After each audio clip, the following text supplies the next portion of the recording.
Hey, Midtown Podcast. We're back again with David Crowder. TC Chambers. Yeah. Hey, TC, what's up? What's up, y'all? Bro, I actually thought it was David Crowder the first time I went to Midtown. Oh my god! I was talking to a lady last night, and she's kind of newer to church, and she was like, "Honestly, me and my husband talk about how much TC actually looks like. It sounds like David Crowder. If you don't know who he is, look him up. Listen, Dude, I have. So here's the best story. All right, so we were going to the Dove Awards like a couple years ago. Pull up in the parking lot, and we're sitting there trying to figure out where to park. And at that time, I had a much longer beard and longer hair. Yeah, you did. And Mandisa pulls up right beside us, and Mandisa and Crowder had been doing some collab stuff recently, and she goes, "Yo, Dave, man, where am I supposed to park?" And literally mistook me for him, and I rolled down the window. I was like, I'm not Dave, but I said, I'm pretty sure you got a spot with your name on it right there. And so, yeah, that was fun times. But yeah, my family will mess with me. We'll go to a hotel, and they'll be like, act like I'm, start screaming, "Hey, there's Crowder!" Try to get people to take pictures with me. But I don't know. I guess it's a compliment. Yeah, I love the dude. Definitely. He's great. Definitely a compliment. It is. And we have a kind of a similar, like, I don't know, tone and, like, what's the word? It's Vibrato. Well, it's like even the way we talk. Like, Right. There's a vibe. I don't know. Anyway, that's cool.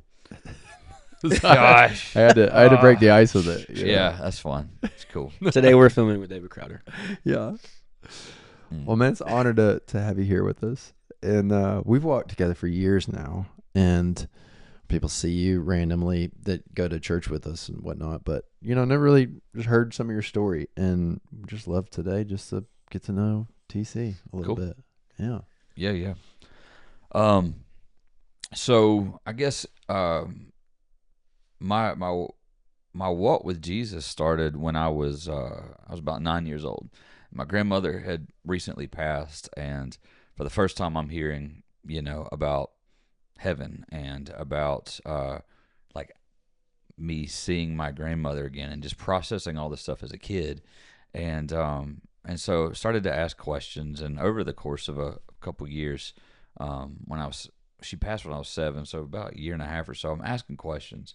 And man, there was this one day I got just overcome with conviction. I remember riding in the back of my parents' van. We had like one of those, conversion vans with a TV. The Astro van? Yeah, something like that. Really? It was a Dodge van, but it was huge. It had mini blinds in it and all that Yeah, mess. it did. Yep. And the back seat turned into a bed. That's cool. All right. So I'm like, and I don't know, this is probably illegal, but we would leave it in the bed when we would travel. Uh-huh. So we're like driving to Indiana to see family. And I just remember the Lord just came over me with like this wild conviction, like of just realizing my sin. And for 2 weeks I didn't say a word to my parents, because I was like, because in my mind everything that I'd ever done wrong was like a movie.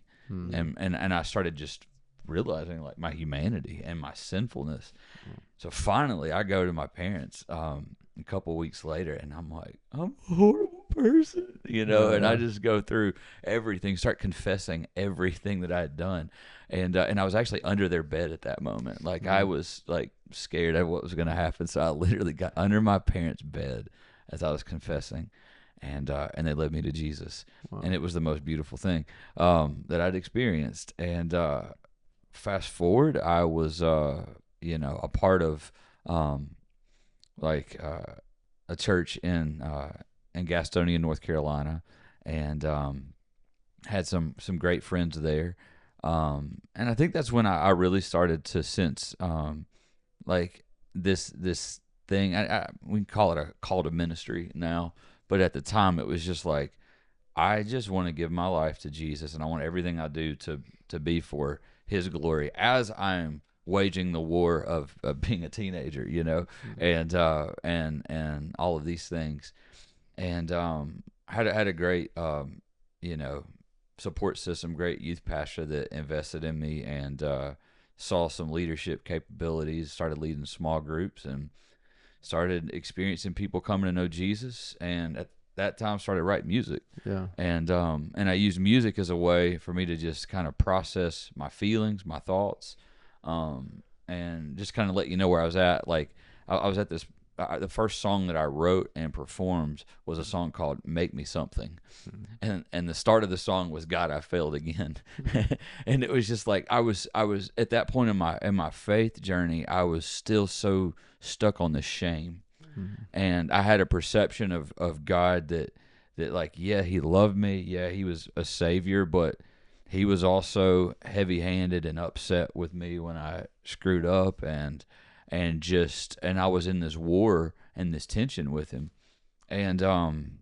of like disappointed that He was having to like endure the road with you or something. yeah, like I was always just this, like I was almost good enough, but just letting Him down, Yeah.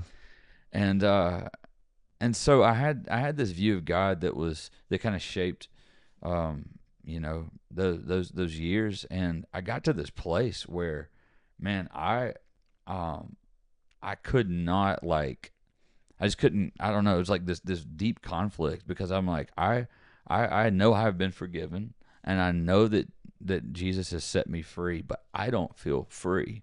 And parallel to that, that time, I had this really bad anger problem, and like very few people knew about it. You didn't see it. Like when I was at school, I mean, I got great, reports from teachers, friends, stuff like that. They saw this chill kid, that was, trying to live for Jesus and, morally doing the right thing and all of this stuff. But like, man, I had this deep seated anger, and this thing would just take over me, and I would destroy stuff. I mean, I would absolutely, and a lot of times the response came from like accusations where I felt like, I had, like it was injustice, it was like, so if I felt like I was wrongly accused of something, or what I came through, counseling processed out later, I didn't know how to express how I felt. And so anger was the only way. That was the first way I knew to express anything that was going on. But what also paired with that was the fact that I'm fighting this anger stuff. I'm dealing with depression, and like I had done well in school, but around like, sophomore year of high school, I could not focus. And so I'm dealing with again, looking back on it, a spiritual war, inside of me. And I'm dealing with, legit angels and demons. And I remember there was a season of my life where I cried out. I was like, God, I know you have to be real, because I know Satan is real, and I know demons are real because they're right here. And it was in that season though where I was just like trying to figure this out, because I'm like, I have pursued Jesus. I've given my life to Him, and it is an absolute wreck right now. And I told Jesus that I want to follow Him with everything. And I had this expectation that it was going to be like, life was going to be super smooth sailing at that point. And it just became like the hardest time ever. So fast forward, I really struggling with this focus. And I go see a doctor, because I'm like, at that point, put me on Adderall. Adderall makes that anger and that depression worse. Right. I start having these mood swings, bro, and I'm like, I am this evil thing, and I'm seeing my sin come out, and I am feeling like the most two-faced Christian, and at the time trying to be a worship leader, and then going home and destroying something, just shredding things to pieces, like in anger. And I remember the turmoil of that, and one day, man, I cried out to the Lord, and I don't know, I got to this place of just like, I don't know, it's just dark, really dark place, and I was like, Lord, I want to be free from this. And the wild thing is every time that I would have one of those like episodes of anger and think about just harming myself and things like that, I saw myself trapped in a glass box, and I was pressing against the glass and couldn't get out. And all I know, like you saw that, like in your mind, in my mind's eye. Yep. Yeah. That was. I was like in a glass prison, and I cried out to Jesus one day, man. And there wasn't anything to me that seemed like it was any more unique than any other time. But all I know is I was at my end, and I was at the end of myself, and everything that I had done in my flesh to try to fix this problem had failed. And I was like, Jesus, man, just would you just take over, and just would you heal me from this, and would you save me from this and from myself? And dude, I watched the glass box just shatter. It's like Jesus just shattered it, just threw a hammer through it. Wow. And I walked into a new level of freedom. And I'm still trying to deal with the medication thing, still trying to figure out ADHD. And I go to my doctor, and I'm like, I don't know what to do. Like, I really don't want to take Adderall anymore, but I want to fix this. And he's like, man, you're a believer, right? And I was like, yeah, I'm a worship leader. At that time, I'm in my first year of marriage. And he's like, here's the deal, man. He's like, we actually have something really special in Psalm 1, where I believe there's a lot that we can learn from that about how you can actually heal your brain. He said, I believe your brain can change, and I believe that that God has wired you for that. I don't believe you have to just receive this as a life sentence, that you are cursed with ADHD. And he said, I also don't think it's a curse. I think, God's given you a superpower. We got to hone this in. And so he said, but man, start with Psalm 1, and it instructs you to meditate. He said, I believe through meditation, God will rewire your brain. And he said, man, think about it. You watch TV for 12 minutes and then there's a commercial. And he said, we've trained ourselves to have a really short attention span. And he said, but through meditation, you sitting with the Lord for an hour, reading through scripture, just meditating, mulling over a thought. He said, I promise you, God will rewire your brain. And man, that's exactly what happened. And he gave me this toolkit for how to study. He's like, I know you're hyperactive. You want to be busy, and you have a really hard time just sitting and reading a book. He said, study for 45 minutes, take your note cards or whatever, sit there and do push-ups for the next 15, or go run around the neighborhood and just process what you just read. And sure enough, man, I started putting that into practice, end up graduating college without medication, going on, did a master's degree and all this other stuff. And it really set me up, though, because I think there's a lot of times we identify with a disorder and we say, that's just who I am. And this doctor looked right at me, broke that immediately, and was like, no, that's not your identity. You're a son of God, and he wired you a certain way, and we're going to break through this, and you actually can change. Yeah. And yeah, I don't want to stop you on this, but No, there's two parts of your story that seem like they collide in really unique ways. Yeah. Maybe you saw this too, but you mentioned there's a youth pastor that spoke into your life earlier, and then you have a doctor come into your life and he speaks this. Yeah. And then I think about life and death being in the power of the tongue, and how important it is that we have people that are able in those seasons to speak into our lives. And well, I don't know. What did you think about that? Also, were you thinking similar? The same thing. Really? Absolutely. Yeah. How important has that been to you, Austin? Let's do that. I'd like to stay here for a second. How important has it been in your life as well, just to have, somebody or moments where somebody speaks to you specifically in this situation? Oh, it's been make or break, man. I think, I myself have been one to do it all myself.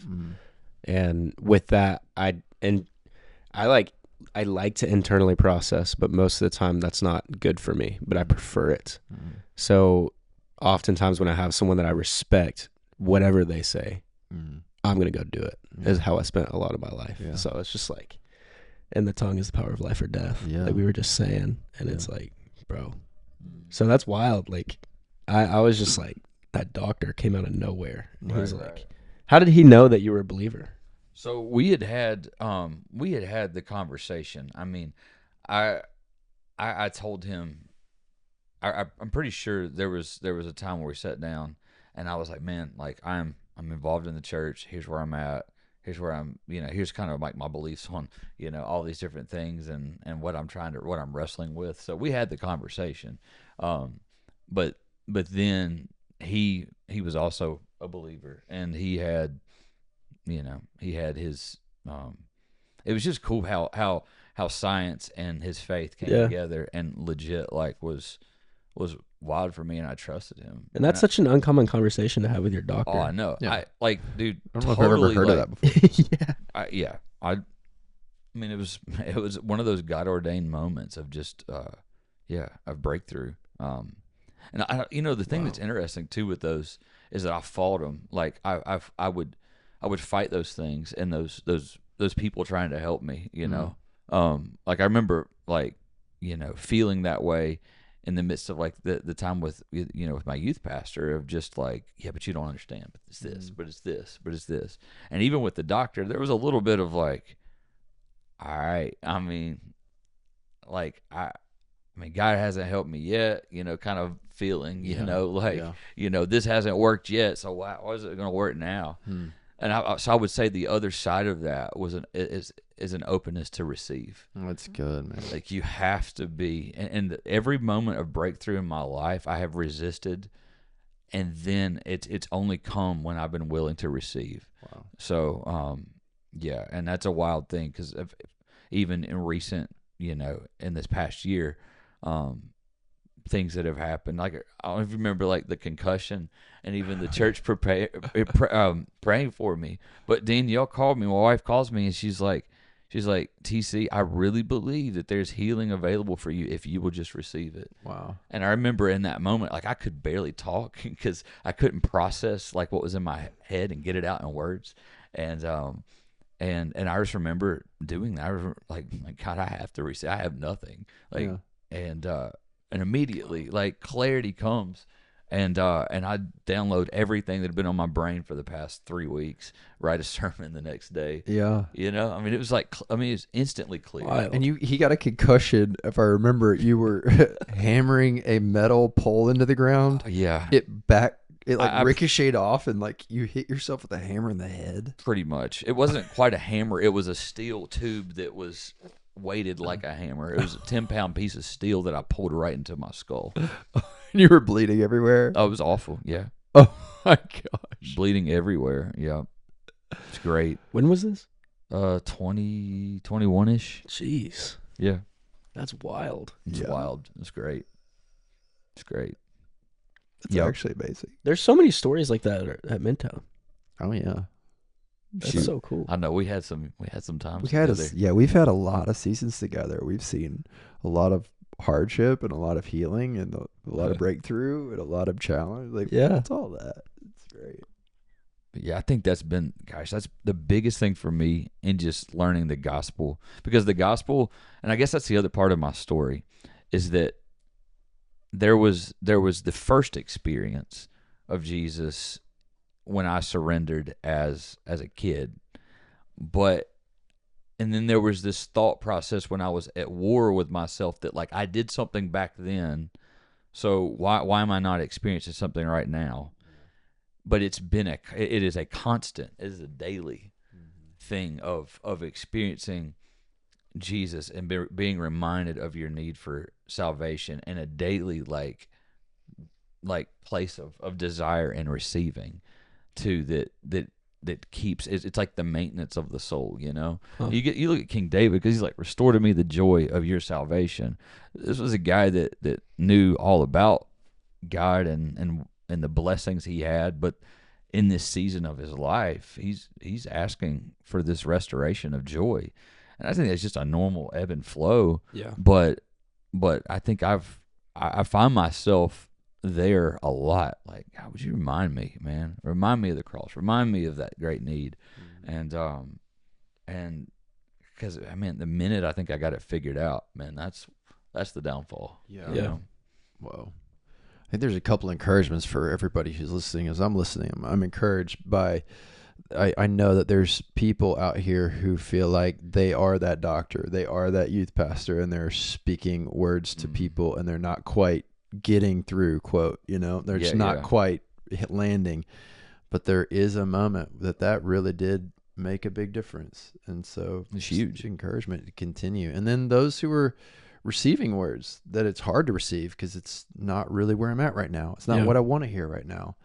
And maybe pressing into that a little bit and asking yourself the question, like, maybe this is what I need to hear, even when I don't want to hear it. And what it really does in our life is it's really amazing. Wow.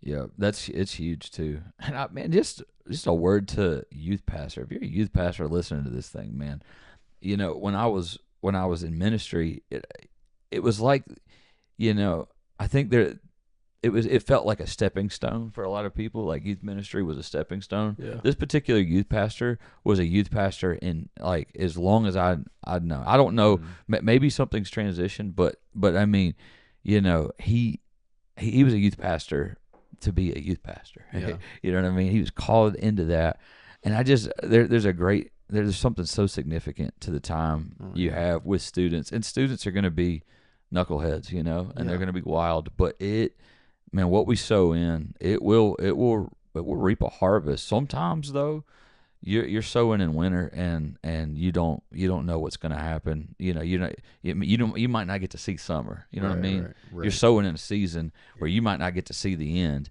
and that's a lot for us in ministry. But man, there's absolutely fruit when you sow the gospel. So how easy is it to like when I'm thinking about my own life and relationships I've had, like how easy is it that I often go to identifying the lack in somebody's life or what they really need to improve instead of like calling out the greatness? And I was just thinking about maybe like if you feel like, man, nobody's ever sewed into me, and you go into the lack mentality. So I start processing only the lack that I've experienced in life instead of going, hey, I want to call that out of you right now. Yeah. You are that voice for somebody in your life today. Even if you never got it, I want to give it to you now. You are that one. Yeah. And begin to call out the greatness in the people around you, and then watch the impact that your life begins to have on those around you.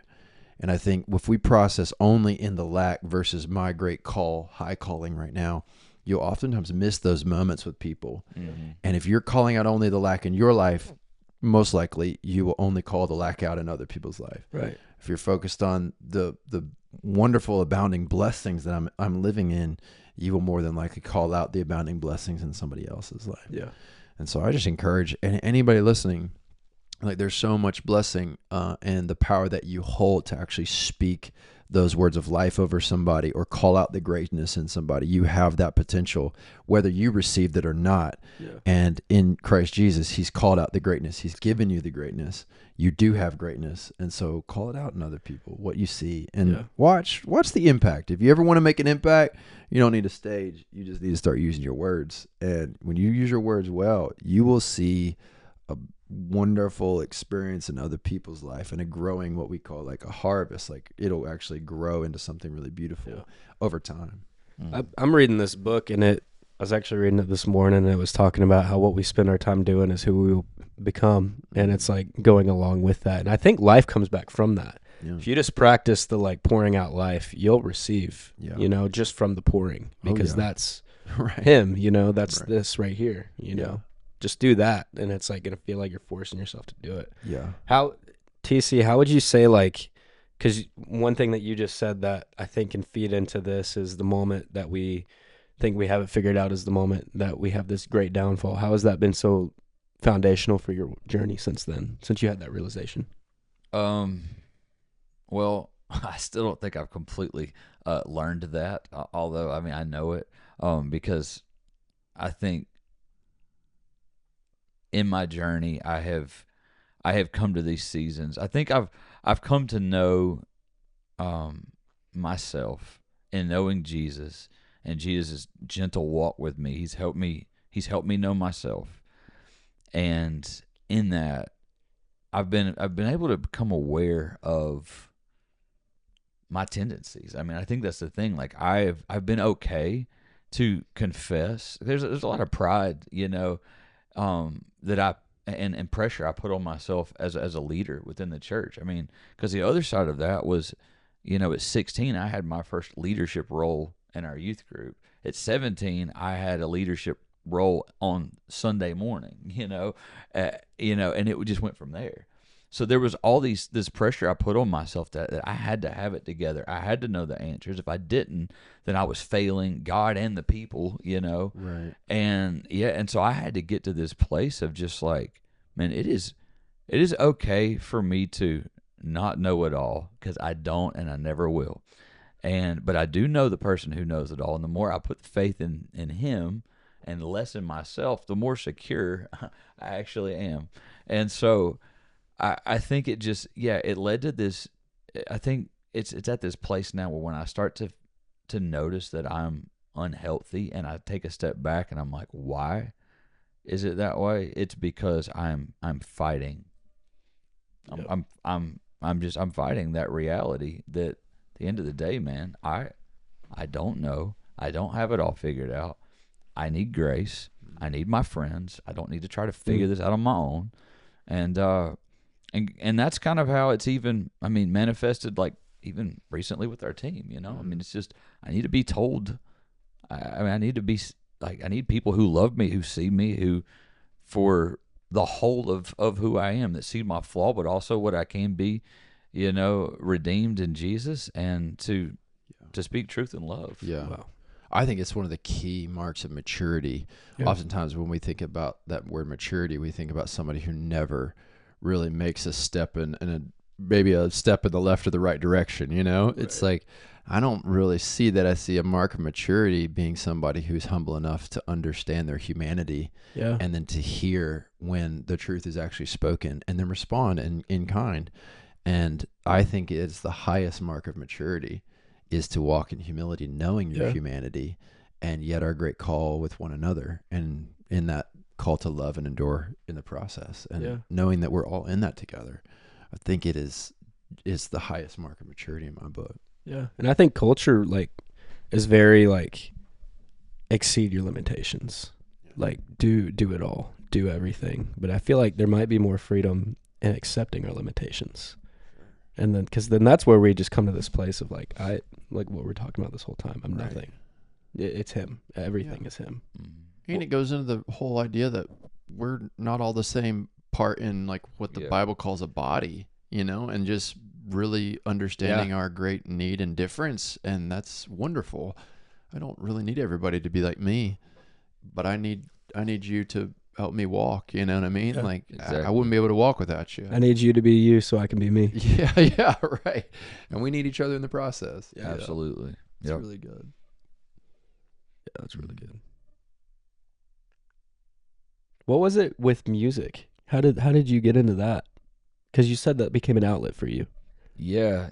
So music was something that came, I'm not going to say it came by force, but, you know, when I was a kid, my parents saw my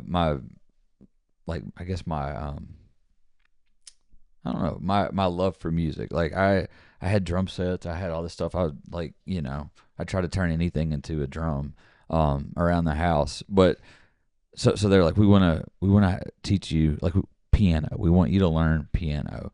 And I did not want to learn piano. I wanted to play drums. But I wanted to hit something, right? I wanted to hit something. Yeah, that aggression. I had to break something, man. How old were you in this season? 6. Yeah. Yeah, I got a 6-year-old. So 6 years old, I get introduced to piano. Piano teacher, you know, sees, you know, a future in it for me that I don't see, you know, as a 6-year-old, 7-year-old kid. It's just funny, man.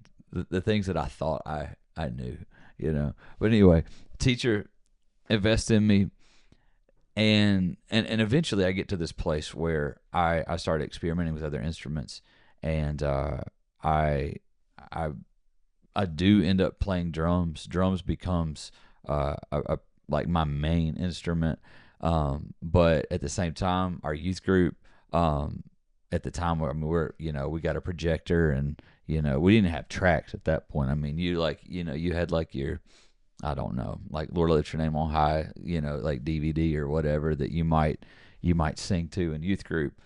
And so I remember one day, like I had started playing guitar, and again, talking with the youth pastors, like, you know, why don't you lead a few songs?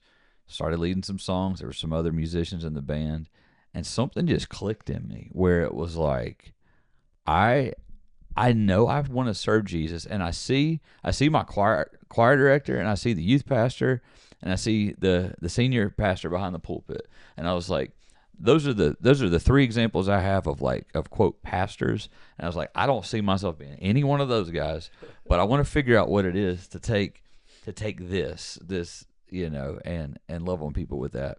So down the line, music has been has become my favorite tool for communicating the gospel. But it's also been the thing that the Lord usually speaks to me in a very special way. And so yes, songs are just extremely powerful to me, and usually when I am in this point of inspiration and I really want to say something, like it usually comes out in a song. And so it's been healing. I mean, music's so wild, man. Music's the one thing, it stimulates every single part of your brain. And a lot of people don't realize that, but when you go and you start to even like to sing together, or listen to a song together, your body starts to sync up and your brain sync up. And so that's where musicians, like, I don't know, like if you notice this Friday night, there was a ton of songs that we did that were not on. Yeah. Like we had no Very clue we were going to spontaneous. do those. They came in the moment, but we were all synced up, and we could make that transition and feel, you can anticipate what's coming next. And it's just so cool how music unifies people like that. And so I've really seen God use music, in my life and in the body of the church to just bring about, a type of unity. So, yeah, he's just, man, I can go on and on and on and on and on, because there's so many things about how God has just used music in my life to heal me. There's so many people that watch this, T, that are creatives, that are creators. What's like your typical creative process? And then when you feel like you get in that writer's block, or like that block of creativity, like how do you get out, and what does it look like to get into being creative again? My creative process is very random. There is a discipline that I have where I set aside, I try to create something on a Wednesday.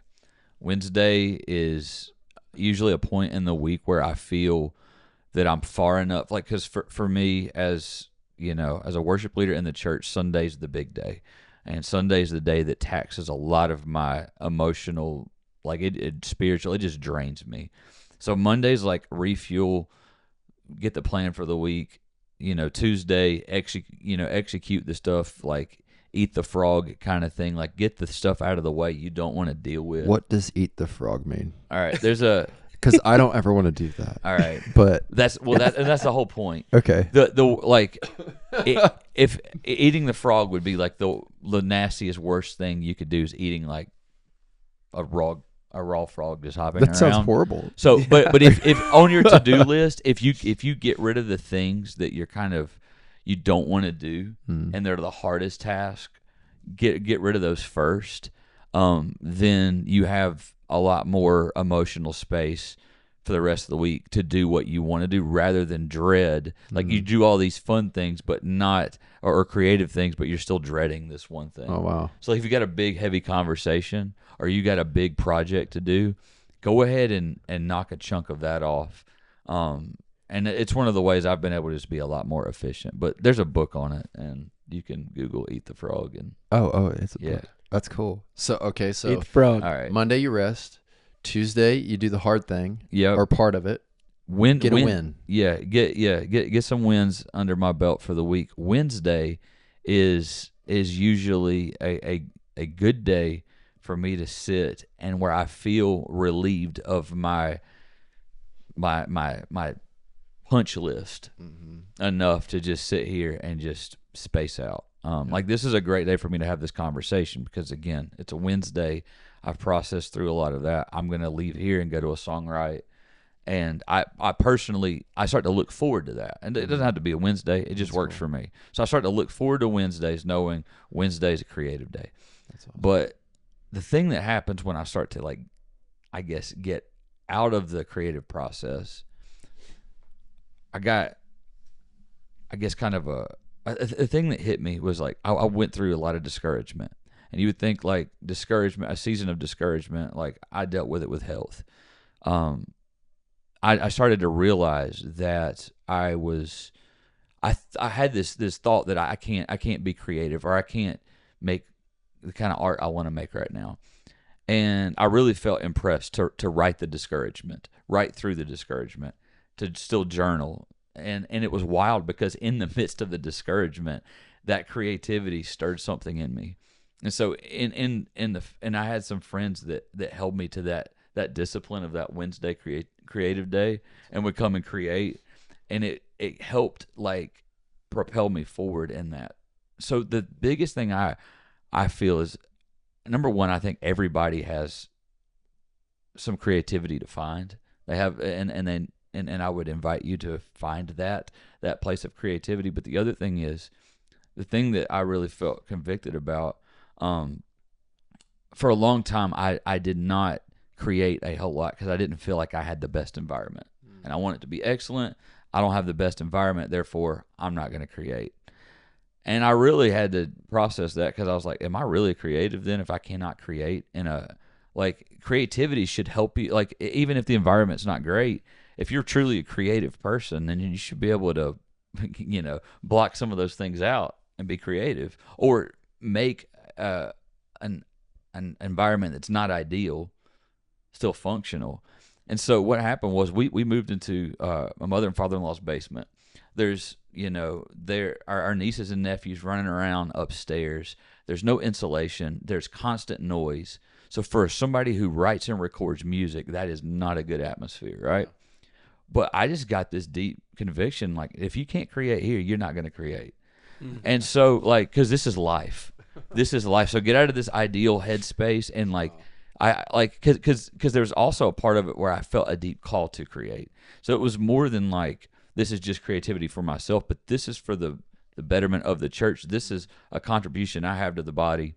So, man, I think that's what led me to that disciplined day of Wednesday. But the wild thing is that in this season of living in a basement, we have written and recorded more songs than we ever have when we owned our nice little house in the hill, when we had all these other more ideal places. Yeah. And so, yeah, there's definitely just a mindset. But the other thing is you got to slow down.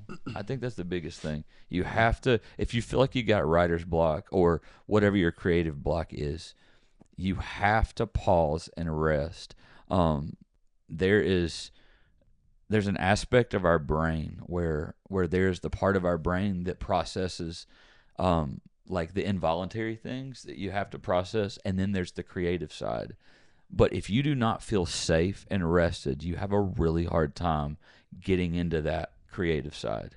And so one of the things that I love to see happen for people is help them find a safe place with Jesus, and then watch the creativity that flows. That's and usually good. That breaks people out. It really kind of goes back to our first part of the conversation. We talk about, like, if my mindset's in the lack place, it's really like there's a fear that comes over us when I'm in lack of something, because I'm afraid. There's this natural response of fear, and fear really hinders a lot of our creativity. And then you said another thing that I thought was so profound that we need to highlight for all creatives, because I would say most creatives are typically high idealistic people, like really idealistic, and it's part of their superpower. It's amazing because you can go out to high ideals that have never been brought into reality, and you can bring them into reality. But a high idealistic person can sometimes reject healthy structure, but healthy structure is like a catalyst for creativity, to see those things out in the ideal world come into the reality of this world. And if we don't have structure in place, often those creative ideas stay way out there and ethereal, and they never come to fruition. And so what you said, I think, is a mentality of not lack, but abundance, getting back there. No matter what your circumstances, you can find abundance. And the second is that thing I think that it's like a special gift that you have, is the ability to go idealistic, but bring it into with a healthy structure. And I've learned that a lot from TC. Yeah. And so I think it is a creative's ideal situation. Yeah. And that's the thing too. I mean, a lot of creatives are broke. You know what I mean? Yeah. I mean, like, you're at this place where you don't have access to a really nice, expensive studio, or you don't have the best guitar, or you don't have the best whatever it is that you need to create, you know? And for me, that was a hindrance. And then I also looked at my songs and I was like, that's not the best. It's maybe not this, or maybe not. And so I didn't put them out. And then fast forward down the line, I'm like, what am I doing? And I really believe that part of being made in the image of God is having this creative kind of thing in you. Yeah. And I really believe one of the things that the enemy wants to steal, kill, and destroy in our life is that creativity. Because when you surrender creativity to Jesus, you'll creatively think about the gospel, and you'll use whatever you have to see that go out. But that's also what the enemy is going to want to stop in you. And he's going to want to stop the creativity. He's going to want to stop anything that's thinking towards gospel. But yeah, I've learned to put those thoughts that are coming against creativity, most of the time, if not all the time, that's in the camp of the enemy. You know, that's what he's throwing out. Yeah, It's good. It's really good. What do you think? It's so good. That's so it's good. fun. I think it's just interesting with all of that, because I read a lot of these books, and we've mentioned it before, but I have a book over there called The Creative Act, and it's written by Rick Rubin, who's not a believer, but he talks about how he believes everyone is creative. Yeah, that's a super good book, by the way. It's so good. Yeah. And what you said is like everyone has some sort of creative outlet, like everybody does, but there's so many people in this world that label themselves as not creative. I wish I was, but I'm not. And it's just not true. It may not be music, but there's something, you know. Yeah, absolutely. Yeah. What would be one word of encouragement that you would give anybody who's watching today?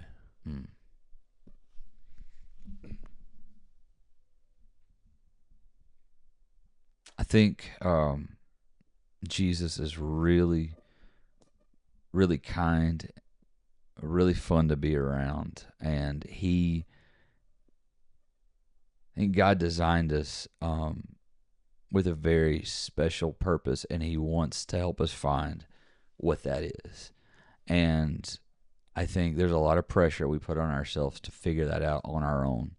But he is our maker, our creator, and the creator, he's the one that is the most passionate about the creation, you know? And so the closer you get to him, and you get to know your heavenly Father, and you trust him, the more that he's going to help you know who you are and establish you in that place.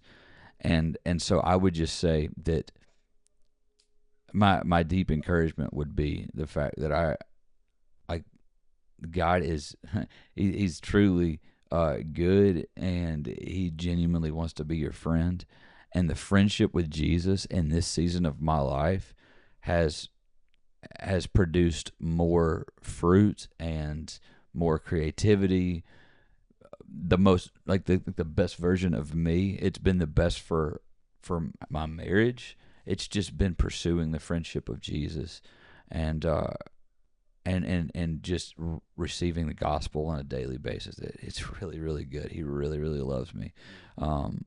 That friendship with Jesus has been everything. And so I guess along with that is just this idea that, like, a lot of times we do things in our life out of obligation, thinking that this is just what God wants. But the more that we realize how much God loves us, the more natural it becomes in a relationship for us to love what he loves. And when we step into that place, when you go back to Psalm 1, what I referenced earlier, the blessing is to the one who delights. That's good. It's delighting in the law of the Lord. There's a lot of people that feel like that know the Ten Commandments or know something about God, and they do something in a religious act. But it's when you get to this place of delight where the fruit opens up and the leaf doesn't wither and the green is there. Wow. And that is his hope for us, is delight. And so when there's something in your pursuit of Jesus, when there is a deep desire that you have inside that is paired with that, that is something I believe that the Lord is trying to open up. It's like a flower that's about to bloom, you know, and the more that you delight yourself in the Lord, and you find that delight, He does give you the desires of your heart, but that giving is an instilling, and He grows those desires. And so it's actually disobedient to not pursue the desires that He gives you as you pursue relationship with Him. Super good. That was a bar. Yeah, it was. Yep, received. That's been my freedom. Yeah, Yeah. It's freedom for all of us, man. Thank you for that word. Yep. Thanks for being here with us today, too, man. Super Amazing. fun, man. Yeah, Amazing. Enjoy. It's really great. It's an honor. Blessed by it. It's an honor. Thank you, guys. Yeah. Yeah. Thanks for being here, man. Love you, man. Yeah, I love you guys, man. Proud of you. That's cool. If you guys ever need someone to pick a lock, TC's got you. Or build an engine. Or rewire your home. That is the super Or power build a of ADHD. computer. I could continue. We do something, we get bored with it, you know, then we go to the next. I mean, that's just life. Well, hey, thanks y'all for watching. If y'all have any requests or anything, feel free to let us know. Listen. Also, if you want anybody specific on the show, Yeah. podcast, not show, podcast, let us know. It's a show. Podcast, whatever. Podcast show. Yeah. See y'all. Later.